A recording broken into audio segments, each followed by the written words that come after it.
Good morning. Time for Balconies with Bridget, where I give you a little bit of advice, little things to think about, things I talk to my business coaching and marketing consulting clients. Like, your favorite aunt. All right.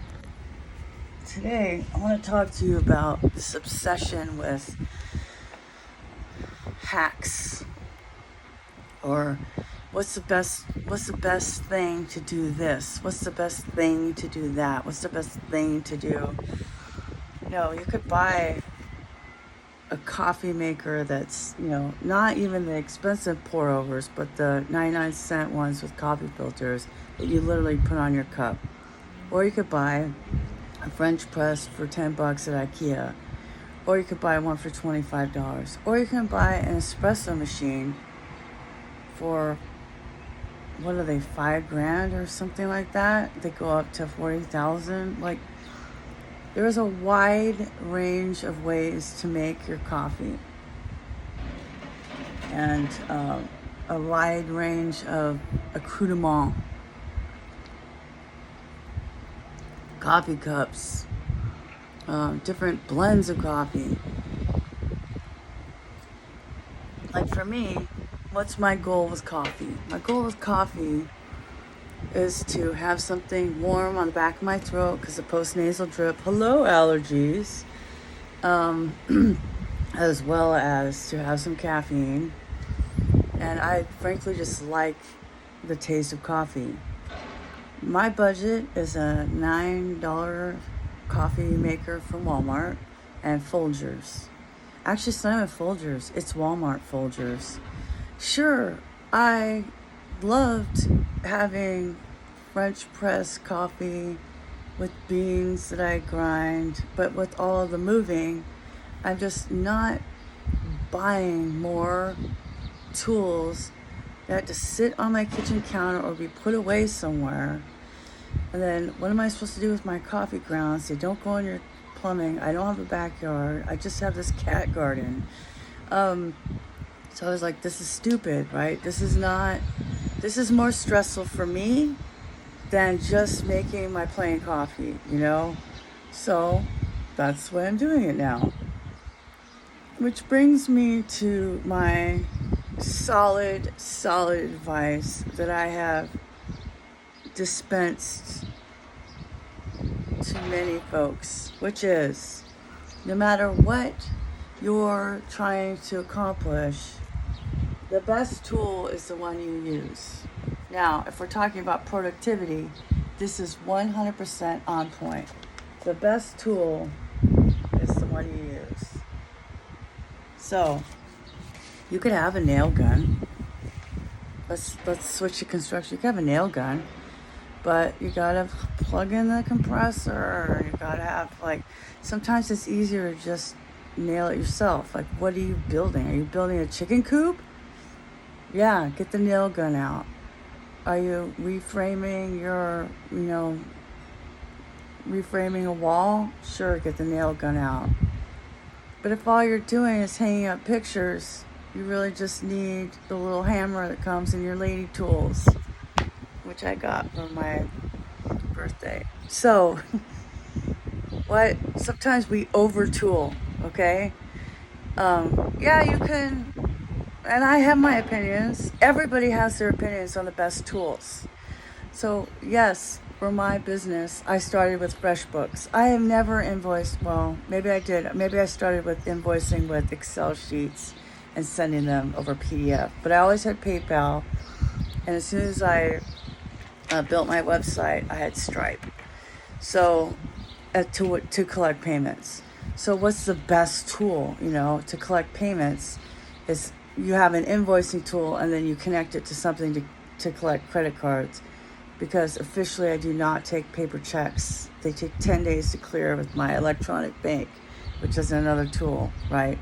So yeah, you can use Excel, you can use Word, you can use Venmo, you can use Cash App. Cash App's so popular now, especially with millennials. All my little coworkers at TJ Maxx, they're like, oh, you got Cash App? You got Cash App?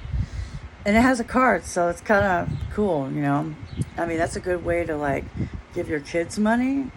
Anyway, so it depends on the use case too. So what are you doing? How much of it are you doing? Are you building a whole thing? Are you a coffee shop? Yeah, get that 40,000 or 5,000 espresso machine. Are you a super coffee snob where you really taste the difference? Get the $5,000 machine. Me, I don't care. It's a waste of money for me because that's not what I'm trying to do, and I don't care that much, right? Not to say I'm not going to enjoy a really good cup of coffee. I'll go pay $7 for that, right? But as far as day to day, I don't want to froth milk and clean stuff, all these little attachments and whatever. I don't want that.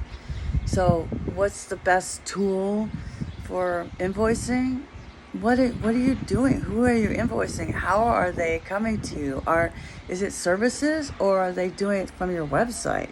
Like, it just depends, right? So for booking my marketing consultations, wink, wink, nudge, nudge, I use Calendly with Stripe. So you go to my Calendly link, it's integrated with my Google Calendar, and then you block out, then you choose your time, and then you pay. So that only works if you actually use your Google Calendar and fill it up with other stuff, including drive time, which is a mistake I made before. So I have my TJ Maxx schedule. It comes out on Thursdays.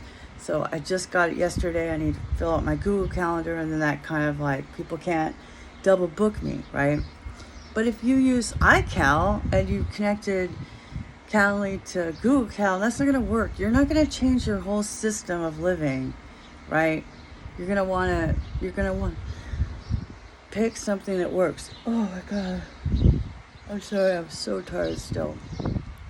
So what do you use? What is your normal workflow, as they say in tech? What is your normal way of doing things? How can you kind of augment what you're doing without like trying to relearn a whole new thing? Now, what do I use? I use Calendly for booking. I use Xero, Xero, for my accounting system, which basically is a CRM, sort of. It's not a CRM, in fact, that I email out of there. I email out of MailChimp. That's what I do because I'm trying to email people about Launch with Words. So that's a totally different thing than my actual business. It's a different use case. What are you trying to do? That's the best. I'm a member of the admin community, and we get a lot of questions in that Facebook group about what's the best tool for this, what's the best tool for that. It's a really personal question, you know. It's like saying, what's your favorite pair of underwear? You know, what's your favorite brand? What's the best underwear? Well, what are you trying to do? Are you trying to be like ready for sessy time? Or you just want something that fits and, you know, hits your waist? I mean, maybe the best for me is granny pants, and the best for you is Victoria's Secret thong, cheekies. You know, I don't know. That's such a personal question. So it's really, that's what's good about a marketing consultation. And I love these questions because people can have the discussion in the threads, right? Like, well, I do this, and this is why I do it this way. But a lot of my friends have spent a lot of money on tools that they don't use. It's like having that nail gun sitting in your garage unused. Or worse yet, the nail gun sitting in a storage unit that you pay $150 a month for. You're just taking pictures. You did that one project, right? You did that one remodel project. You don't need to own the nail gun. You can rent it from the local supply. Anyway, that's it. I don't want to be over 10 minutes. Again, the best tool is the one you use. So if you're going to invest in a tool, then make the intention in your behavior to use it. Bye.